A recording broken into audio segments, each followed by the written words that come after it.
Amigas e amigos, alguém defender este impedimento do ex-presidente Luiz Inácio Lula da Silva de acompanhar o velório do seu irmão Vavá é a mais completa expressão da barbárie, do fascismo, da desumanidade, que é essencialmente o fascismo. O fascismo tem como essência a desumanidade.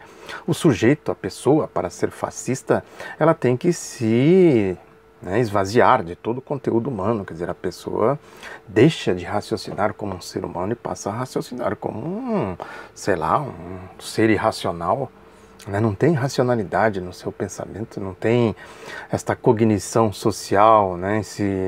Esta interação para que as coisas sejam analisadas levando em considerações as complexidades, né, os processos, o que se chama, que eu digo aqui, as coisas elementares, muitas vezes, é de somar 1 mais 1, ligar A com B, para que as coisas tenham sínteses. A civilidade, a civilização é isso, é a pessoa ter condições de desenvolver raciocínios, né, de compreender as realidades, compreender os diferentes momentos, as circunstâncias em que as coisas acontecem, né, dentro de um determinado processo histórico, um período histórico, um processo político, um processo religioso. Quer dizer, todo ser humano está envolvido nisso tudo, né, que se chama aí comumente de política, né, que se vulgariza exatamente esse conceito, porque, né, ao se fazer isso, tenta... e a direita tem interesse em fazer isso, né, tenta criar essa ojeriza à política. Fica essa história de política, os políticos. Agora, a essência da política é essencialmente isso, é ser civilizado. Todo ser civilizado faz política, em diferentes esferas, né, em diferentes circunstâncias, de uma maneira ou de outra, né? A política está presente em quem é civilizado, na constituição das institucionalidades, até da família, né? Da vizinhança, da cidade, do estado, do país.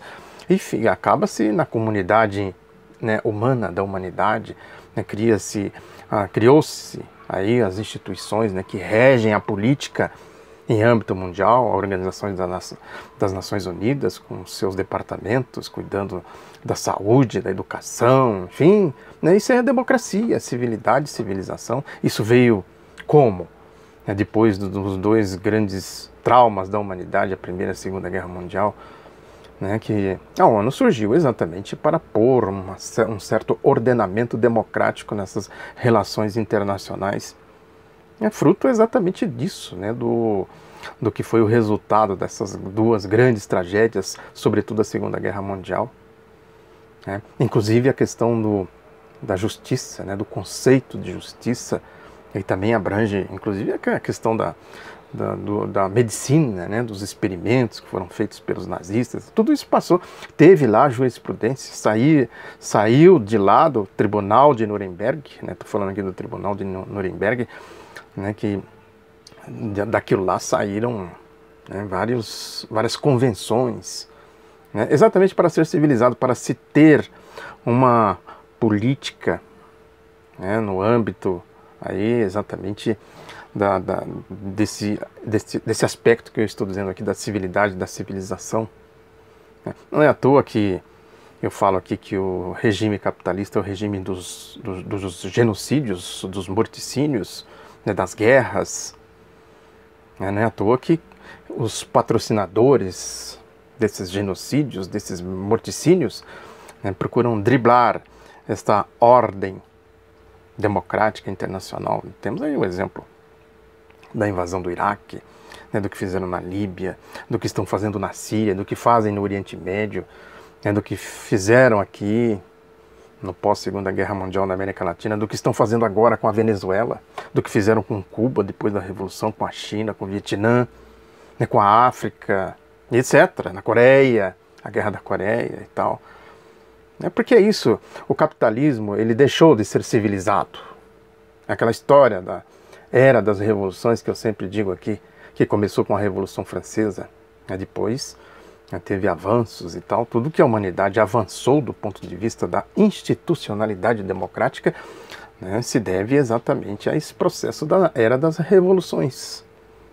Agora, evidente, eu sempre digo aqui que ficaram resquícios dos regimes pré-Revolução Francesa, o escravismo, né, o feudalismo, que é a base do capitalismo. O capitalismo é um remendo de tudo isso, do ponto de vista institucional, do ponto de vista político, é um remendo desses regimes suplantados pela Revolução Francesa, né, que sobrevive aí, quer dizer, de vez em quando eles resgatam aspectos, né, da Revolução Francesa, até mesmo da Revolução Russa, né, que foi outro grande marco, teve aí entre a Revolução Francesa e a Revolução Russa, a Comuna de Paris, né, mas se a gente pegar, por exemplo, o estado de bem-estar social na Europa, se deve muito à Revolução Russa. Vejam que é um processo histórico de avanço civilizatório, de saltos civilizatórios. Isso chegou no Brasil, evidentemente, com a independência, a abolição, né, a República, a Revolução de 30, as constituições de 46 de 88, tem tudo isso, esses elementos aí. Agora, a gente pega tudo isso, põe aí no veio histórico, né, no processo histórico, a gente chega a essas barbáries, como esse caso agora do ex-presidente Lula. Evidentemente que eu não estou falando do povo, né, o povo é vítima dessas manipulações políticas, ideológicas, não tem esse entendimento histórico, a grande parte do povo não tem, exatamente porque está entorpecida essa parte do povo que, né, é vítima, né, dos monopólios ideológicos, dos aparelhos ideológicos, da mídia, né, das seitas que ficam pregando aí pré-Revolução Francesa, em nome de Deus, de Jesus, da Bíblia, não sei mais o que. No fundo eles estão pregando exatamente isso. É que eu sempre digo que estão lutando para que o século XIX nunca termine por aqui. A luta do Brasil hoje é essa. E o Lula é o que nisso tudo? É a expressão desses saltos civilizatórios. Quando a gente vê uma atitude insana, desumana, cruel como essa, é essencialmente fascista, porque o fascismo é isso. O fascismo se resolveu onde? No Tribunal de Nuremberg. Teria que haver, obviamente, né, terá de haver um Tribunal de Nuremberg para se resolver esses problemas do mundo de hoje. Não estou falando só do Brasil, não. Essas insanidades aí do capitalismo. O nazismo foi insanidade do capitalismo, o fascismo. O fascismo é isso. Eu sempre falo que o neoliberalismo é insano. Basta ver os resultados aí, né? Aqui no Brasil agora, vejam aí, né? Saiu aí agora recentemente o índice de desempregados, quase 13 milhões, né? Isso é desumano. Cadê os direitos humanos? Cadê a transparência internacional? Cadê essa turma aí toda que fica falando, né? Defesa do povo, não sei do que mais, né? Os escândalos que estouram aí, um atrás do outro, é uma coisa impressionante. É impressionante. Que é um escândalo atrás da outra. Tem tragédia da Vale, tem, né, Flávio Bolsonaro, agora Damares, não sei o que teria sequestrado lá uma criança numa reserva indígena e tal. Mas veja, quando eu digo aqui que essa turma vive assim, o mundo deles é assim, aí ó. Esse é o mundo do bolsonarismo, do lavajatismo, é o mundo desse clube privado, é assim que eles vivem. O Lula expressa o quê? Daí é a história do ódio, né? Que esse é o ódio de classe.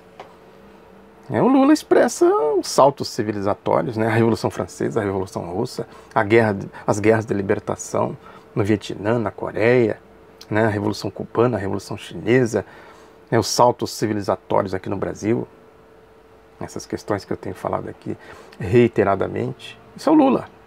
O Lula está na alma do povo brasileiro, no coração do povo brasileiro, não deu as costas para o povo brasileiro, não traiu o povo brasileiro.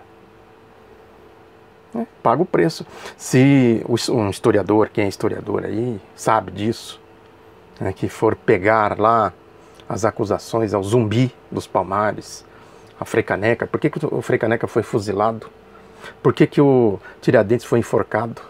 Peguem os argumentos. Por que o Getúlio Vargas foi levado ao suicídio? Por que deram um golpe no Getúlio Vargas? O que está acontecendo com o Lula agora?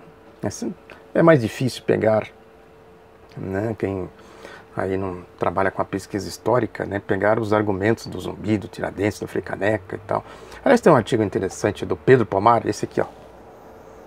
sobre a Frei Caneca, eu vou tentar disponibilizar lá no outro lado da notícia.com.br, deixo o link aqui para vocês verem, né, o que ele fala, a questão da independência e tal. Pedro Palmar foi um intelectual marxista, comunista, né, de primeira categoria, né. Agora, é isso. Agora, no período mais recente, né, da atuação da direita, já incorporando a ideologia do fascismo, agora neoliberalismo, a gente vai ver exatamente atitudes de crueldade como essa contra o Lula. Lógico que o Lula, né, ele sintetiza mais de tudo isso. Está mais, vamos dizer assim, entranhado na sua ideologia, né, no seu comportamento político. Né, muito mais do que o Getúlio, né, muito mais do que os outros, aí, do que o João Goulart, do que o Juscelino Kubitschek. Porque é isso, é um pau de arara, o demiurgo de Garanhuns, como diz, né, reiteradamente aí, o jornal Estado de São Paulo, que é um porta-voz aí dessa elite mais brega, né, reacionária, né, corrupta, né, que é essa turma aqui, essa chamada elite quatrocentona de São Paulo, que é o símbolo, né, da elite brasileira, das negociatas aí, da corrupção, da sonegação de imposto, evasão de divisas, lavagem de dinheiro, etc, etc. É o demiurgo de Garanhuns, se trata assim, porque ele é assim, efetivamente. Caiu aqui o livro do Maurício Grabar, está ventando, a janela está aberta aqui. Não vou editar, vai ficar assim. Não tem recurso aqui para editar. Mas, retomando aqui a questão, é que o Lula sintetiza tudo isso. Eu estou aqui com um livro, acho que esse livro aqui eu não me lembro, mas eu acho que ainda não mostrei aqui para vocês, que é um livro de um norte-americano, um pesquisador, que ele mostra aqui, né, o Brasil de Getúlio a Castelo, o Thomas Skidmore, que ele mostra exatamente isso que eu estou falando aqui. Isso aqui, nesse período de Getúlio a Castelo, né, foi quando houve essa dura luta dessa direita e contra os saltos civilizatórios, porque a Revolução de 30 foi um grande salto civilizatório. Efetivou a proclamação da República, a abolição e a independência. Olha aí. Os saltos civilizatórios são assim, eles vão, né, incorporando os saltos do passado, né, e vão potencializando os saltos civilizatórios. É assim que funciona a história, os processos políticos, os processos sociais. Portanto, a Revolução de 30 foi uma revolução mesmo. Lógico que depois houve conciliação, né, com a chamada República Velha, o Getúlio tinha lá seus limites, etc. Agora, o fato concreto é que, num determinado momento, depois ali, já no final do Estado Novo, né, isso está muito destrinchado aqui na biografia do Pedro Pomar, né, houve uma aproximação do Getúlio, né, com os setores populares, aí, né, o Partido Comunista do Brasil, sobretudo o PCdoB, né, que emergiu ali a vitória da União Soviética na Segunda Guerra Mundial, né, elevou as bandeiras da democracia, do socialismo, né, e o PCdoB, evidentemente, que pegou aí, né, esse caminho, né, foi o PCdoB que organizou os primeiros movimentos para a FEB, a Força Expedicionária Brasileira, que foi combater o nazifascismo lá na Europa, né, o Getúlio, né, entrou nesse clima, né, largou os fascistas de mão, né, e foi para o lado da democracia, que eu sempre digo aqui, fascismo e socialismo são antípodas, se um sobe, outro desce.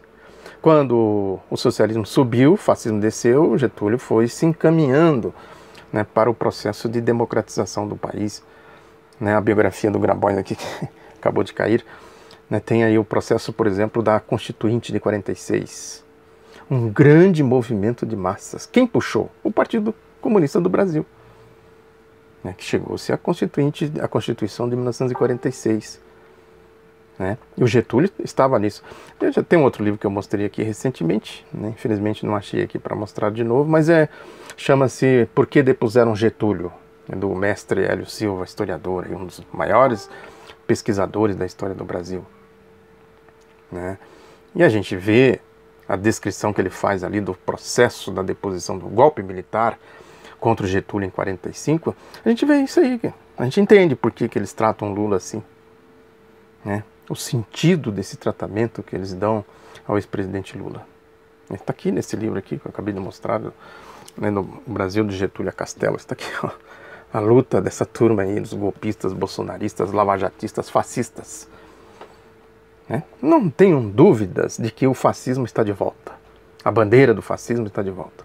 Ela foi derrotada ali no processo da Segunda Guerra Mundial, né? Foi derrotada, né, no pós-Segunda Guerra Mundial, lutando aí contra, né, o regime norte-americano que assumiu a bandeira política do nazifascismo, do expansionismo, já falei aqui do Plano Truman, dos golpes militares na América Latina, das guerras aí e tal, né, no Vietnã, Coreia, etc. Né? E aqui no Brasil houve, sim, resistência, né, essa chamada extrema-direita, ou a direita mesmo, que também tem essas oscilações, né? A direita às vezes vai, a chamada direita de centro, né, vai para a extrema-direita, né? É igual o centro não fica no centro, ele vai para a esquerda ou vai para a direita, de acordo com as conveniências, as circunstâncias. Agora, a esquerda tem que ter uma atuação consequente, por isso que o Partido Comunista do Brasil tem 96 anos, vai fazer agora dia 25 de março. Tem uma atuação consequente, né? Não é um partido de ocasião, né, que está aí simplesmente para atender uma determinada demanda, é um partido histórico, tem um caminho, tem uma estratégia, quer chegar num determinado ponto, quer levar o processo civilizatório, né, até, né, indefinidamente. É que eu sempre digo aqui, quer dizer, a defesa da soberania, da democracia, dos direitos do povo e tal, conduz necessariamente ao socialismo. Socialismo é isso, não é o modelo, né, igual falam os cachorros loucos, os fascistas, né? Traz um modelo da União Soviética, de Cuba, da China, não sei o quê, vai para Venezuela, vai para Cuba e tal. Não, aí não seria socialista, seria traidor da pátria, coisa que os comunistas nunca foram em lugar nenhum do mundo, em lugar nenhum da história. Eles sim são traidores, fascistas e tal. Se os comunistas, como eles dizem, fossem para a Venezuela, para Cuba, seriam traidores. Os comunistas ficam aqui defendendo a democracia, a soberania, os direitos do povo. Isso conduz à democracia de massas, ao socialismo. As experiências socialistas, todas elas foram assim. Evidentemente com equívocos, com erros e tal, né? Isso já foi muito analisado, muito debatido e tal, né? Mas o socialismo não tem essa característica de impor o seu regime, né? Os seus interesses, né, a outro país, até porque é a história do capital, né? No socialismo o capital não manda. O capital, o mercado, está sob controle do Estado. É o caso da China, por exemplo, né, do Vietnã, né, as experiências aí, com todos os seus defeitos, também tem muito disso. É só estudar, por exemplo, a nova política econômica do Lenin, a chamada NEP, né, como ele tratava isso. Quer dizer, o mercado controlado pelo Estado para ter democracia, você democratiza o Estado. O povo tem os canais de manifestação, né? No Estado, num processo assim, a democracia do Estado. Agora, essa democracia tem que ir permeando toda a vida social, os poderes, né? O Estado democrático de direito. Essa é uma questão fundamental, né, para se falar em democracia, em socialismo, respeito à institucionalidade, né, aos direitos do povo, à participação do povo. A democracia direta com o povo, participando efetivamente. Teve aí recentemente o processo da nova Constituição cubana. Quem tiver curiosidade, pesquisa um pouco isso aí. A ampla participação do povo nisso aí. Isso é democracia de massa, democracia do povo. Mesmo na Venezuela, que eles dizem que é ditadura, né? Os ditadores chamando os democratas de ditadura. Olha o que é o fascismo. O fascismo fez muito isso. O marketing do Hitler, né, do Goebbels. O marketing nazista é ditadura. É a tal da quinta coluna, que eu também já comentei algumas vezes aqui. Eles criavam um grupo dentro de um determinado país que armava lá uma confusão qualquer, né, e esse grupo servia de pretexto para eles invadir o país. Exatamente o que acontece hoje lá na Venezuela. O quinta coluna está lá. Esse Guaidó, sei lá o quê. Já tentaram vários quintas colunas ali, né? O último da vez é esse aí. Claramente um traidor. Agora houve ali, sem dúvida alguma, um processo de participação popular, uma constituinte, o povo participando e tudo mais. Aí fizeram o quê? Guerra econômica, guerra midiática, guerra ideológica, ameaças de intervenção militar, etc, etc. É uma coisa que fizeram na África, no Vietnã, na Coreia, aqui na América Latina e tal. É a mesma lógica, o mesmo sentido. E que estão fazendo agora. agora aqui no Brasil, né, o golpe de 16, o processo aí, que levou a extrema-direita ao poder, a ganhar as eleições de 2018 e tal. Está vejam como tem processos complexos aí envolvidos em tudo isso. Quando a gente chega numa eleição, por exemplo, para a presidência da Câmara dos Deputados e do Senado, tudo isso tem que ser considerado, senão a gente está fora da realidade, ficar olhando só para, né, para a esquerda ou para a direita e tal. Não está compreendendo nada. Né? E aí, tudo isso também, que foi o motivo inicial aqui do meu comentário, tudo isso está inserido nessa atitude aí. Quem de bom senso, né, com mínimo de lógica, com mínimo de conhecimento, de raciocínio lógico, defenderia isso aí que eles fizeram com Lula? Por quê? Primeiro isso aí, né, a certeza da impunidade, tomaram o poder, a turma, o lavajatismo aí, né, costas largas, passam por cima da Constituição, das leis e tudo mais, não tá nem aí pra nada. Virou uma ONG, né? E eu já comentei também isso aqui.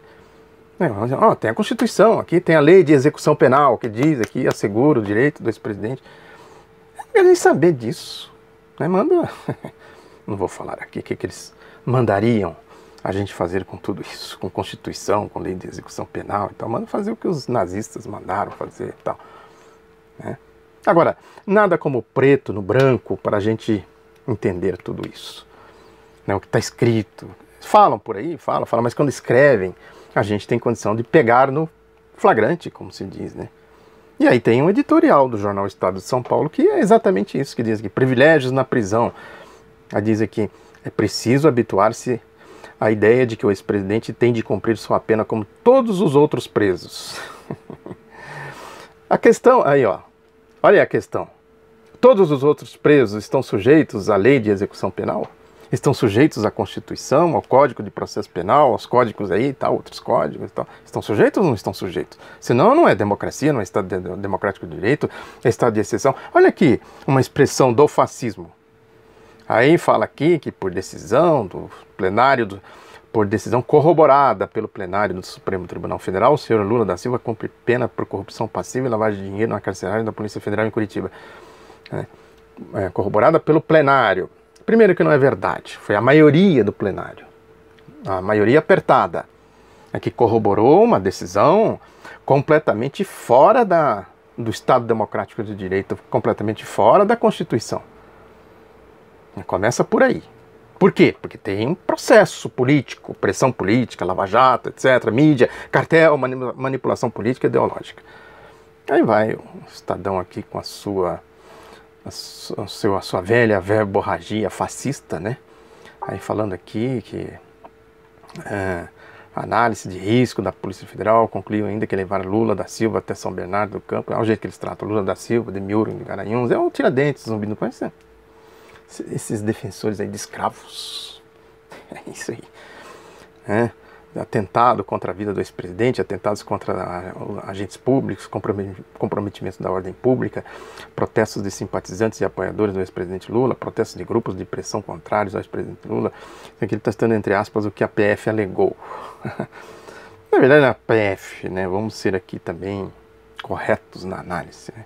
É a hierarquia, Sérgio Moro lá no topo e tal, né? Tudo isso tem que ser considerado. Não havia, pois, razoabilidade em autorizar a ida de Lula da Silva ao velório do irmão. Quer dizer, em nome da razoabilidade, rasga-se a Constituição, a lei de execução penal. O que é isso? Senão fascismo. Estado de exceção. Está escrito aqui, ó. Aí fala aqui da lei da execução penal, de execução penal, que estabelece os condenados, né, em regime fechado poderão obter permissão, tal. Aí prossegue. A lei não consegue um direito irrestrito e automático. Em caso de falecimento de familiares próximos, os presos poderão obter a permissão de saída a ser autorizada pelo diretor do estabelecimento penal. Ou seja, o que eles estão querendo dizer aqui é que a lei não é determinante e tal, né? Agora, numa situação como essa, né, por tudo que já aconteceu, né, a morte da esposa do Lula e tudo mais, né, a lógica manda o quê quando diz aqui, põe na condicional, poderão obter? Qualquer pessoa com pouco de conteúdo humano, pouco, não precisa ser muito não, um pouquinho assim só, certamente, né, daria a interpretação aqui no sentido positivo. Não posso, eu posso sim, pode ir lá, senhor doutor. Senhor ex-presidente, doutor, não, eles não tratam de Demiurgo. O senhor doutor, o senhor Demiurgo, o senhor pode ir lá, Demiurgo. É como eles fizeram quando ele foi preso.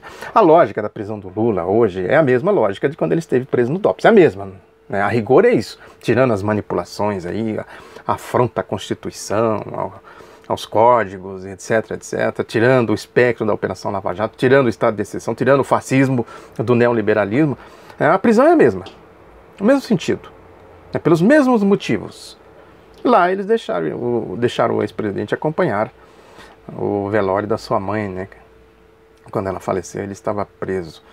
Aí eles falam aqui da pau no Toffoli, né, que concedeu uma criativa ordem de habeas corpus e tal. Aquela história, né? O ministro do STF mandou levar o corpo do irmão lá numa base militar, proibiu a imprensa, proibiu não sei o que, proibiu. Ou seja, proibiu o básico, né? Proibiu, inclusive, das pessoas se manifestarem. Aí tem derivações que a gente pode fazer aí, enfim, várias. Aí diz aqui que trata-se de tratamento privilegiado, nenhum preso tem à sua disposição unidade militar para se encontrar com familiares. Vejam bem, né? A condição de ex-presidente, né? A condições de ser um preso, né, com o histórico do Lula, né, com a quantidade de admiradores que ele tem, né? Tudo isso para eles não quer dizer nada, quer dizer, tem que ser tratado como um preso, é qualquer um. Né, Agora, como eles tratam o preso qualquer? Essa é a história, por exemplo. Eles cumprem a lei de execução penal, cumprem a Constituição, cumprem, né, o que estabelece o Estado Democrático de Direito. Quem tiver um mínimo de curiosidade sabe, conhece a história, da realidade dos presídios, dos presos brasileiros, como eles são tratados, inclusive na mídia, esses programas aí, né, de instrumentalização de cachorros loucos. Tem que matar, tem que prender, tem que não sei o que, tal. Quer dizer, é isso, né? A pessoa esvaziada. Estão lá. Aí você fala assim, eles dizem, né? Mas estão defendendo bandido? Não, não estão defendendo bandidos, estão defendendo vocês. Vocês estão se igualando aos bandidos. Os bandidos praticaram crimes, barbaridades e tudo mais. Você, ao se manifestar assim, você está se igualando a eles. Nós não estamos defendendo bandidos, estamos defendendo os humanos, inclusive vocês, que estão sendo mais desumanos do que os próprios bandidos ao defender o que vocês andam defendendo por aí. Ao praticar o que vocês praticam, o que vocês falam, os comportamentos de vocês. Nós estamos defendendo a humanidade. Vocês, inclusive, que se igualaram aos bandidos. São tão desumanos quanto. Ficam ali, é sinal de igualdade. Os bandidos e os que querem que os bandidos apodreçam, como eles dizem aí, né? Quer dizer, não tem racionalidade para dizer o seguinte, isso aí é criminoso, é bandido, vamos punir, né? Dentro dos rigores da lei e tudo mais, né? Dentro da civilidade, da civilização, que diz a história né, dessa questão penal, né? A civilidade, a civilização, como a civilização trata essa questão dos prisioneiros, dos presos, né? Aqui tem uma parte que o Estadão chega a essa baixaria, né, essa baixeza. Fala que o fato de Lula ter se recusado a ir à soberania do campo, das condições concedidas e tal, não elimina o arbítrio, quer dizer, atacando aqui o Toffoli por ele ter concedido. Aí ele diz aqui, o Estadão, que num determinado ponto aqui, que eu não estou achando, que diz aqui o seguinte, que a pessoa que cometeu o delito, cometeu porque quis, consciente do que estava fazendo, portanto, né, ela tem que responder pelo delito, não sei mais o que, como todos os presos, não sei como. Querendo dizer o seguinte, que o Lula cometeu um ato de corrupção, né, consciente e tal. Eu não estou achando aqui a parte que fala isso aqui, né, lá pelo meio do editorial, né, que diz aqui, está falando aqui deixa eu ver aqui, da Polícia Federal, que diz aqui, eu achei: esqueceu-se de argumentar que o lugar de preso é na cadeia, onde deveria estar justamente porque cometeu, por vontade própria, atos que o colocaram à margem da sociedade, incluídos aqueles referentes à sua família. A sua família. Quer dizer o seguinte, é preso, né, cometeu um crime e tal. Agora, é isso, a desumanidade, os fascistas, eles não procuram o fundamento da coisa. Por que se cometeu o crime? Como cometeu? Qual o crime? Qual o fundamento?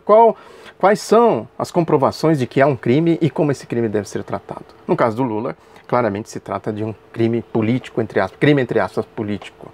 atentou contra a ordem desse clube privado, dessa elite corrupta, enfim, de tudo isso aí que a gente sabe que a gente está vendo. Muito obrigado pela atenção, divulga o outro lado da notícia, um abraço, até a próxima.